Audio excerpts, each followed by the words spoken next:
Assalamualaikum Ananda. Waalaikumsalam warahmatullahi wabarakatuh. Apa kabar hari ini? Alhamdulillah luar biasa, harus lebih baik. Allahu Akbar. Alhamdulillah, walaupun cuacanya mendung, tapi semangatnya masih luar biasa ya. Iya, Bu. Pertahankan. Ada yang nggak hadir hari ini? Hadir semua, Bu. Alhamdulillah. Jadi kita harus selalu menjaga kesehatan ya di kondisi yang sekarang ini. Jadi kalau keluar rumah pakai masker dan usahakan tidak keluar rumah kalau tidak ada kepentingan, oke? Ya, Bu. Nah, selanjutnya kita masuk kepada sebelum kita mulai pembelajaran kita baca doa dulu. Silakan ketua kelas pimpin doanya. Siap, Grat. Hormat, Grat. Tega, Grat. Berdoa dalam hati. Amin. Berdoa selesai. Alhamdulillah. Selanjutnya kita akan mengulas materi kita yang minggu lalu tentang kearifan Nabi Muhammad SAW dalam wujudkan perdamaian. Oke, sedikit. Sekarang kita masuk kepada kondisi kepercayaannya. Ada yang tahu sebelum Islam masuk, masyarakat Arab Mekah menyembah apa? Patung. Ya, benar, Anel. Ada lagi? Patung, Bu. Iya, betul, benar. Ada lagi? Ya, jin, benar. Alhamdulillah. Itu artinya Ananda semua terkait dengan kondisi sosialnya, masyarakat Arab Mekah adalah masyarakat yang hidupnya berpindah-pindah atau disebut dengan nomaden. Jadi di sini mereka itu berpindah dari satu tempat ke tempat yang lainnya dengan menggiring binatang ternaknya. Jadi nanti kalau makannya kayak mana, Bu, kalau pindah-pindah? Jadi makannya nanti dari hasil ternaknya itu sendiri. Bisa jadi dari susu dari ternaknya atau dari daging ternaknya itu sendiri. Dia itu masyarakat Mekah juga suka bersyair. Di sini ada yang suka nulis puisi? Eka, Bu? Oh, Masya Allah. Baik, Bu. Jadi kalau menulis itu ibarat kata, kalau kata orang bijak itu menulis, sebelum kita menulis kita seakan-akan telah sampai di tempat itu. Jadi kita ibaratnya orang yang sangat ahli, gitu kan? Jadi dipertahankan. Selanjutnya kita masuk kepada kondisi ekonominya. Jadi masyarakat Arab Mekah sebelum Islam itu datang, mata pencariannya tidak hanya satu. Seperti yang kita lihat kan masyarakat Arab Mekah perdagangan. Bukan hanya itu, tapi juga peternakan. Ini biasanya dilakukan oleh masyarakat yang negerinya itu yang lumayan subur, seperti nanti di masyarakat Baduy. Terus perdagangan dan pertanian. Oke, Ananda, hari ini selanjutnya terkait dengan misi dakwah Nabi Muhammad SAW, Ibu akan membagi Ananda menjadi beberapa kelompok. Di sini Ibu akan tunjuk ketua kelompoknya terlebih dahulu. Anel kelompok 1, ketua tim 1, Ega ketua tim 2. Jadi yang bertanya hitung 1, 2, 1, 2 ya. 1 ya, 1 2. ya, 1, 2. Jadi kelompok 1 silakan duduk sebelah. Alhamdulillah. Jadi di sini terkait dengan pembagian tugasnya, nanti Ananda kan udah punya buku masing-masing dan Ibu berikan satu buku pegangan. Bagi kelompok yang tidak memiliki buku, nanti silakan kelompok 1 membahas tentang strategi dakwah Nabi. Di sini Ibu telah memberikan poin-poin yang apa aja yang akan dicari. Kelompok 2 silakan cari tentang strategi dakwah Nabi.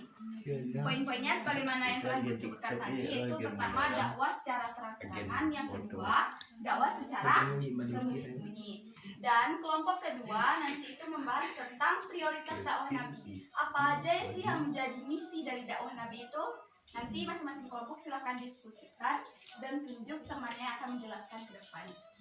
Oke, kelompok terbaik akan mendapatkan reward dari Yes. belum.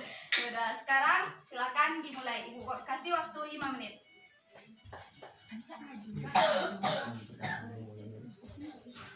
Diskusi ya. Bagaimana kelompok 1 ada kesulitan dakwah? Nah, apa? Ya di sini itu dibahas aja poin-poin. Yang kecil gitu apa? Kelompok 2 ada kesulitan.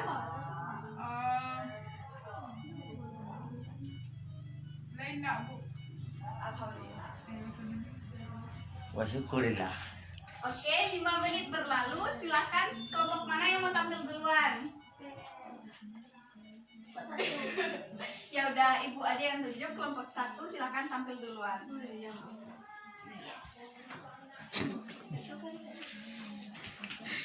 Assalamualaikum warahmatullahi wabarakatuh. Waalaikumsalam warahmatullahi wabarakatuh. Baiklah, saya dari kelompok 1. Anak-anak, tolong perhatikan temannya dulu ya. Ada yang lucu dari temannya. Assalamualaikum warahmatullahi wabarakatuh. Waalaikumsalam warahmatullahi wabarakatuh.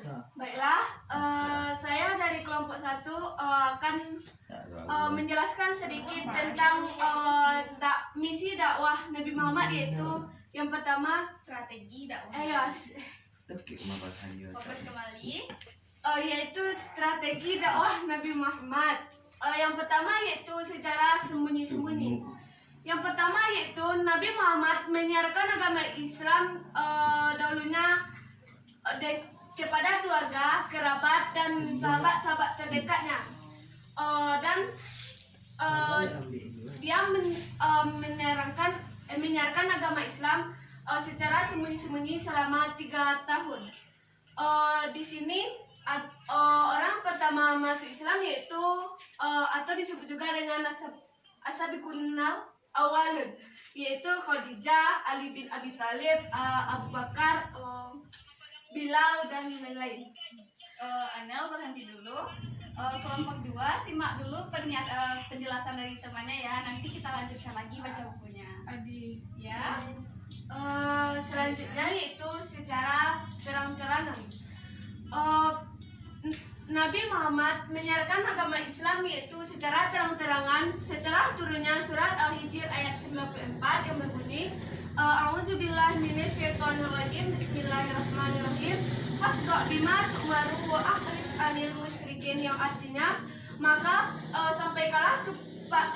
sampaikanlah olehmu secara terang-terangan dengan apa yang telah diperintahkan kepadamu, dan berpalinglah dari orang yang musyrikin.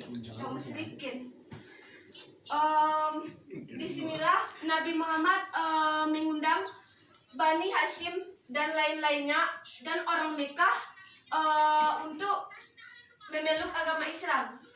Sedangkan banyak kerabatnya yang menentangnya, tetapi Ali tetap mendukung penyiaran agama Islam.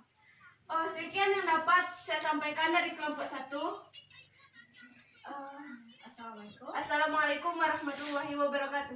Waalaikumsalam warahmatullahi wabarakatuh. Berikan aplaus yang meriah untuk kelompok 1. Selanjutnya kelompok kedua silakan utus temannya untuk mempresentasikan.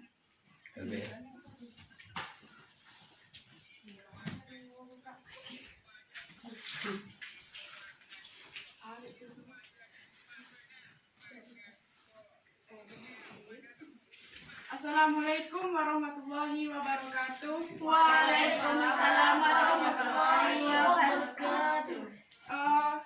Saya dari kelompok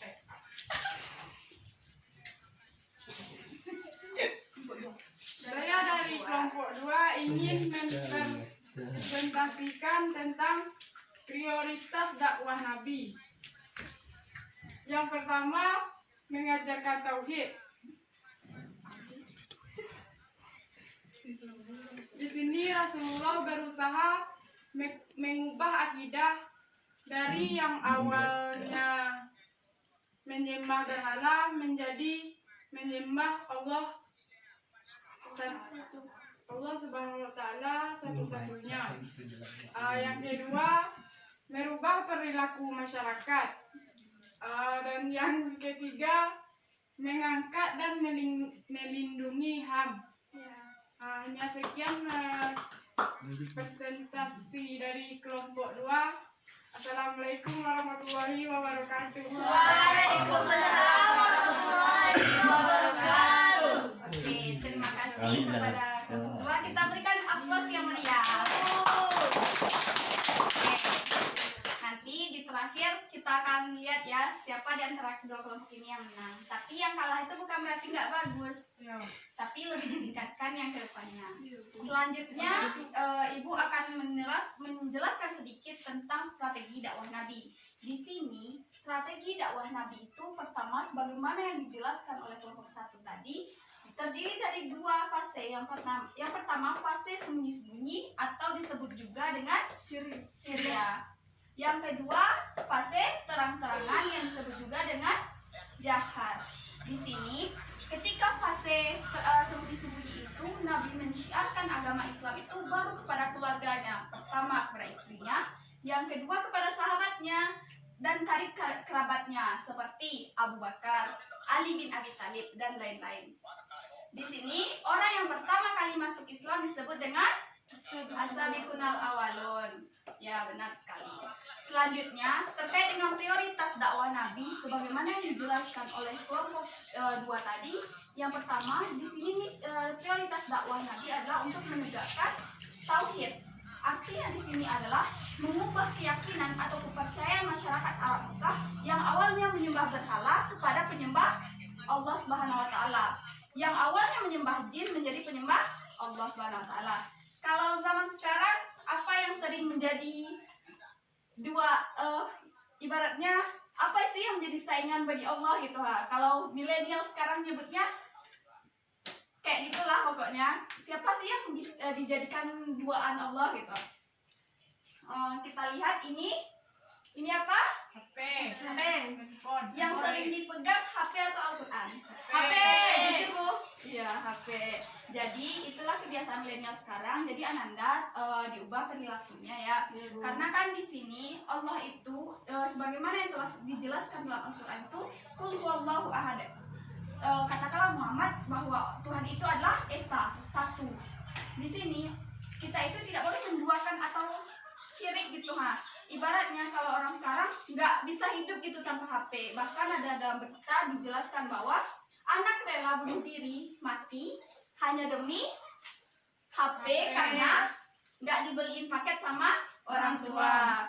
Jadi itu harus kita ubah perilaku yang seperti itu. Yang kedua itu adalah untuk mengubah perilaku masyarakat Arab Mekah yang awalnya mereka itu perilakunya dapat dikatakan sangat-sangat kejam gitu ha. Anak perempuan yang baru lahir aja dibunuh. Bagaimana kita gitu ha. Mereka itu menganggap anak perempuan itu adalah aib bagi keluarga. Tidak bisa dijadikan sebagai penolong oleh keluarganya. Kan waktu itu masyarakat Arab Mekah itu kan suka berperang. Jadi anak laki-laki itu ibarat emas gitu. Sedangkan anak perempuan itu ibaratnya emasnya yang imitasi gitu, nggak berharga. Jadi seperti itu masyarakat Arab Mekah terdahulu. Selanjutnya yaitu menegakkan HAM. Di sini mengangkat derajat manusia yang awalnya dihinakan menjadi dimuliakan. Seperti anak-anak ibu tahu kisah Bilal bin Rabah, seorang budak yang dimerdekakan. Di sini Bilal itu disiksa, bahkan tuh dijemur. Ini sebelum ibu tutup, yang mendapatkan reward yang pertama kelompok 1, ibu kasih hadiahnya. Alhamdulillah. Kelompok 2 jangan pakai curhat. Udah, tenang. Mari kita tutup pembelajaran kita hari ini dengan membacakan Alhamdulillahirabbil alamin. Untuk minggu besok jangan lupa baca buku tentang Khulafaur Rasyidin. Jadi ibu akhiri dengan Assalamualaikum warahmatullahi wabarakatuh. Waalaikumsalam warahmatullahi wabarakatuh. Salam kumpul aku. Ya, boleh. Lalu ni ya, pakai nak.